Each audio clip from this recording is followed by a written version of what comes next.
Hello, it is September. That means it is National Preparedness Month. Now, today I'm going to be talking about preparedness on a budget, ways to prepare without breaking the bank. But this is part of a 30 days of preparedness collaboration with some of your other favorite YouTube prepper content creators. Now, if you're just joining the MuthaPrepper channel, welcome. I'm so excited that you're here. My name is Des, so join me on this channel and subscribe as I share more about my own preparedness journey. Now, preparedness on a budget, it's gonna mean different things to different people. It's not just about the shopping part, but the shopping part is pretty critical. There are some ways to become a more savvy shopper and a more educated shopper as you keep some of these in mind. Shop local. Now, there's gonna be a ton of local events if you just know where to find them. Things like farmers markets, community events. The nice thing about local events is most of the time you are not only finding competitive pricing, but you're supporting local businesses as well as keeping in mind the origin of the products that you're purchasing. That could be everything from local meat to local honey to local produce. The list goes on and on. The nice thing I really love about shopping local is not just understanding what is available within 50 miles of me, but also making sure that I have a chance to support local businesses as part of the larger community. Buy in bulk. Now, when a lot of people hear buying in bulk, they think of the larger Costco, Sam's Club, and other wholesale club stores. And for good reason. A lot of the times, the discounts that you get there and the prices, although yes, you're buying in bulk, you really can't find at some of these other smaller stores if you were to buy that same amount and same quantity. Now, although these stores do, for the most part, require a membership, that has been, at least in my experience, something that I've gained my money back tenfold just by being able to shop there and really take advantage of the pricing and the sales that happen frequently. It does take a little bit of planning though, so if you are going to be going to these stores and stocking up on bulk items, you're gonna have to think about how you're gonna divvy up some of the stock, whether it's going to be food that you'll preserve for later or gear that you'll end up putting in a different location so that you can use when you need it. It just takes a little bit more planning when you're buying in bulk, or if it's easier for you, and I've seen some families do this, they'll split a lot of the purchases so that both families can benefit in having a good amount that they've purchased while still taking advantage of the amazing prices. Taking advantage of sales, off-season shopping, coupons, this is tried and true of being a savvy shopper. Now, every store that I've ever shopped at for some of my prepper and preparedness items, they have all had sales in some fashion, some way. I really love this because there's so many ways that you can find out about some of these sales, whether it's through an app, whether it's through an email or other kind of digital marketing, or even when you go into the store and they have those paper flyers, or just if you're a part of a rewards program, a lot of the times you'll get first dibs on some of these sale items for your favorite stores. I absolutely loathe paying full price unless I absolutely have to. So a lot of the times I'm keeping ahead of different sales and different off-season expectations. And this is really nice because when it's off-season, you'll find there's a lot of things that are on clearance as they make room for maybe the next season's worth of gear or items. And this is gonna vary. So it does take a little bit of planning as well. So if you know that you're looking for specific items in this season or during this month, you can expect sales to really kind of start to be advertised. And so you want to just keep an eye out so that you don't miss some of those really great prices. Now, smart shopping also includes buying used. Now, this is super important because I don't feel like a lot of people have really started their search for items in the used goods section. Now, please listen to me when I say there are a ton of different avenues for you to find used goods. And a lot of the times they are in such great condition or gently used that you can even have a conversation with the seller and see where you can negotiate. There are places like Craigslist, Facebook Marketplace if you want something more local. Another alternative is OfferUp, or even some of your traditional garage sales or estate sales. Now, if you live in an area like I do that has a pretty good population, you can expect to see a ton of different either estate sales or garage sales any given weekend. So if you have some extra time, I would highly advise that you take a look to see where you might be having either a community sale event or some of the local garage sales, because some of the things that you can find here, I have really been able to save so much money and been able to rehome some of these gently used and gently loved items for my own preparedness stock. As I tried to be a more savvy shopper, I started to really pay attention to what discount stores and what resale stores were offering. Discount stores for me is anything from the Dollar Tree, Dollar General, some of these deeply discounted stores. Harbor Freight is another one. You're not gonna get top brand quality here or name brand items, but you're gonna get still really good items that you can add to your preps at a really deep discount. That doesn't mean that they're gonna be shabby and terrible quality, but they're probably not gonna be some of the name brands you would see a lot of advertising for. I really love shopping at these stores because, again, there's so much that you can take advantage of for such a great price. It really just makes sense to take a look and see what you can add to your own preps. And again, these places do not break the bank. Now, resale stores, and I'm hoping I can find a better word for them, but there are stores that exist where they are taking in inventory that other big box retailers have said, hey, we need to clear the shelves, we need to move product, we're gonna move the product that we no longer want and have them resold or put up for sale at these resale stores. Now, the nice thing about these resale stores is you can find products that were probably just in your major retailers, but for a fraction of the price. Everything from patio furniture to preps. And a lot of the times you can find food items or kitchen items or gadgets, sometimes even appliances, at a fraction of the cost simply because where it was originally for sale in needs the space and had to move product. So their loss, your gain. And trust me, I have found so much preparedness-based items just from browsing the aisles at some of these resale retailers. Now, you're not gonna get pretty manicured aisles like you would expect. It's much more of a warehouse feel, but it's kind of a treasure hunt when you go in and you can see what you can purchase. And I'm telling you, a lot of the times the things that I've purchased have been a fraction of the retail price. So again, their loss, your gain. So aside from being a savvy shopper, there are some things that you can do to keep the costs low. One of the more popular things you'll hear about in the preparedness space is the opportunity to barter or trade. Now, that could look different and it could be ongoing, it could be a one-time thing, but a lot of the times you have the opportunity to negotiate. Remember when I talked about OfferUp and Facebook Marketplace? I can't tell you how many times some of the sellers have been open to parting ways with their items or appliances in exchange for maybe some help or a service or another item of equal value to them that they're willing to trade for. Another great way to keep costs low is to repurpose and recycle some of your items. That could mean anything from building material to shoes and clothes. I myself started to do this a few years ago. I have a habit of going through all of my wardrobe and my family's wardrobe and taking a look at what can we donate, what can we get rid of, how can we downsize. I started to change my perspective a little bit and I started to look at the bulk of warmer and cooler clothing and shoes that were still in really great condition. I put those all together and I ended up making that an opportunity to include warmer clothes in our bug out bags, our car kits. So the nice thing about that is I know that these clothes still fit. They're still in great condition. I have them in case of emergency if we're ever stranded in an area where the temperatures are gonna dip below, or if I need an extra change of clothes. It doesn't have to be the most fashion forward options, but I know they fit, I know they're good quality, and guess what? They were free because I repurposed them. You can do a lot of repurposing with a lot of different things. I've seen so many people repurpose a lot of their garden materials into something new, and it's always such a great way to kind of encourage creativity, but to also show that you can get a lot done with what you already own. Now, an unconventional method of keeping costs low is asking for preparedness items in lieu of gifts.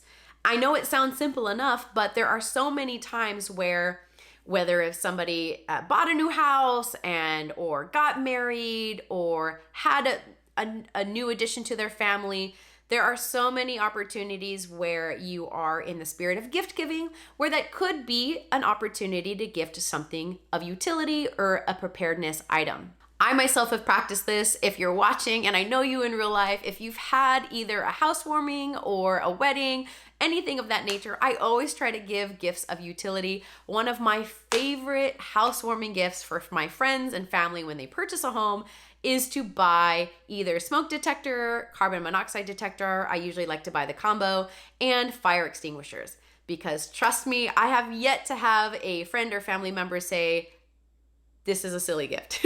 They've all been extremely grateful, and it helps me feel really good about helping them build a home and safer home, because a lot of the times preparedness items, things like emergency readiness or fire detection and fire response, they're not usually the first things people think about when buying a home or any other life event. So unconventional, I know, but a great way to keep some costs low is to ask for items that you're hoping to add anyways, your preparedness items, asking for those as gifts. Also, side note, because this was given to me and I really enjoy it every time I receive it, Home Depot gift cards or Lowe's gift cards work well too. Now, spending is on everybody's mind right now. And so one of the practices that I've really started to incorporate with my family is revising and constantly revising our budget, because prices are on the rise. If you were to ask me a couple years ago if I ever thought we would be here with some of these prices, I would have said no. But now I look back and I'm not so surprised given the string of events we've had in the last couple years alone. So taking the time to go back and actually revise your budget, look at where your spending is, look at what the cash flow of money coming in looks like, and what are some of the priorities in the current season. I think that's powerful. Now, I know this isn't one of the first things people think about when they're trying to keep costs low, but you would be surprised at the amount that people are shelling out for maybe unused apps or unused subscriptions, or maybe a membership to a local community center that they are no longer using. If you have the opportunity to revisit your budget and really prioritize where you can, you're gonna find ways to either save money or even opportunities to make more money. And again, maybe this is a conversation later on for financial preparedness, but knowing where your money is being spent and prioritizing what you wanna save up for is another great way to keep costs low. Just the sheer transparency of it and having that conversation with your family, it is a really great way just to have an open dialogue about what do we want to do with our money and how do we want it to work for us and how do we want to prioritize preparedness in this season. Another part of keeping costs low is really developing your skills. Now, what I mean by that is taking the time to learn something where you can become more self-sufficient. That could be gardening, to where you learn how to grow your own produce and supplement your grocery bill, or that could be learning a skill to keep up with the maintenance of your home. So learning how to repair or install things around the house rather than calling in a professional. Now, there are gonna be some instances where you really should call a professional, but for the day-to-day things, you would be so amazed at what you can learn if you just apply yourself and take on some new skills.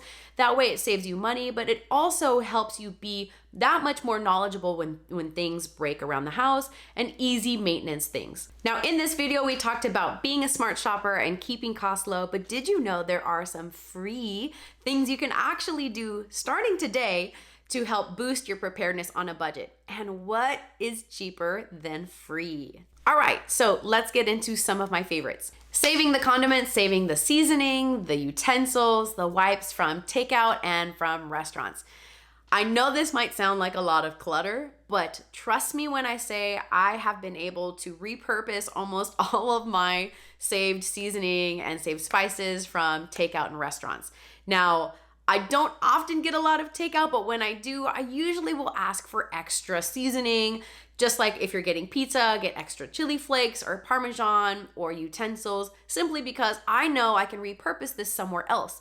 Things like my bug out bag, my car kit. I can't tell you how many impromptu picnics have benefited from having extra utensils in my truck just from being able to save that from either takeout or restaurant. So if you have the opportunity to save some of these condiments and these items from takeout, a lot of the times they're gonna be thrown away anyways, so you might as well save them. Expiration dates on these are a little tricky though, so if you are finding that you have a bunch, I would put them in a baggie and just have the estimated date of when you took those in or when you started to actually save those up, so you at least have a reference point for how old they can be, especially if we're looking at ketchup and hot sauces and more of the the liquidy types of condiments. So just keep that in mind. But overall, a lot of these things are free or they are going to be disposed of anyways, and they're given to you. Might as well use them for something else, repurpose them. Another one is seed saving. Now, whether you're a gardener or not, there's always an opportunity to save some seeds. So if you've ever brought home produce that has seeds, there's an opportunity to save some of these seeds. I would highly recommend, if you're not already saving seeds from your own garden, to consider what you can do to save seeds from the produce that you're bringing home. There is always an opportunity to grow your own produce. There's always a way and a means to grow something, whether you have a large plot of land or a windowsill or a apartment patio. I promise you, if you have seeds and you have soil and the will, you can learn to garden. One that a lot of folks don't really know about is medical supplies. You would be surprised at what local health agencies, health organizations, and community centers are giving away medical supplies every season of every year. I live in California, so fire season is something that happens very often here, and sometimes it gets very smoky. A lot of our local firehouses are actually able to give away masks when it's extra smoky on those days, and as long as supplies are plentiful, they're happy to share that. That is a great opportunity to take what you need, and if you're not actively using it, or if it's not a smoky day, saving it for a day that might be. There are a lot of schools and there are a lot of community centers as well that are giving away free health, first aid, safety kits, and that could be anything from, a handful of Band-Aids, gauze, and medical supplies. And even though it may not be a whole first aid kit, it's absolutely something that you can take with you and save for when you actually will need it. Another free preparedness tip is to repurpose containers. And no, I'm not just talking about the funny joke about people saving the good boxes because it's a good box. Well, maybe that's what I mean. But we encounter so many different types of containers by means of how we are purchasing things and the containers they come in, or just repurposing in general. If you have a good container, you might as well use it because it's still sturdy and it still serves a purpose. Find a different way to use that, or even transform it into something new. While we're talking about containers, I'm going to pivot for a second and talk about glass jars. Now, a full glass jar takes up just as much space as an empty glass jar. So if you have an excess amount of glass jars and lids, I would highly recommend filling those with water where you can, so that if you have an emergency and you can always use more water, you have a nice reserve just from the exact same footprint and space that your normal glass jars would take up. It's free and you don't have to buy and make any more space. Foraging is something you can do for free, and I have to admit, I don't do this enough. Foraging could be anything from foraging for edible items like wild berries and mushrooms and other edible plants. Foraging could also mean foraging for firewood and abandoned material. There are a lot of things, if you are just open to walking around and finding and discovery, that you could repurpose or actually forage for consumption. Harvesting rainwater. Now, depending where you live, there's going to be some limitations, so I would advise you look this up ahead of time. But harvesting rainwater is a great free way to take advantage of just your environment, especially if you have a garden. Now, most people, myself included, are harvesting rainwater for the purpose of water usage outside of the home, so gardening, cleaning. However, if you are in a pinch, there is also still a means to be able to filter through that water for consumption. Either way, if you have the space and you have the means to harvest rainwater, it's a win. The last free preparedness tip I want to share with you today, this one's more of a techie base, but you want to scan all of your important documents. You can take pictures of them, or you can use a traditional printer scanner. Either way, do what you can to take copies of your important documents today. You want to have a digital copy that you can store in the cloud, or a digital vault that you feel comfortable using, and hard copies. There have been so many stories that I've been able to hear where a disaster strikes, an emergency strikes, and the important documentation that they need, whether it's insurance records, birth certificates, passports, all of that information, they're at a loss because they were damaged either through fire, flooding, or lost completely. So if you have the opportunity and you have the time, I would highly suggest taking advantage of this free prepping tip and scan your documents for both a digital copy and a hard copy because you never know when you might need it. Hopefully those were all helpful. Thank you so much for joining. Again, my name is Des on the MuthaPrepper channel as part of the 30 Days of Preparedness collaboration. There are a ton of videos being published this month that are going to be incredibly useful and helpful. I've linked all the other creators in the description. Check them out, and thanks so much for joining.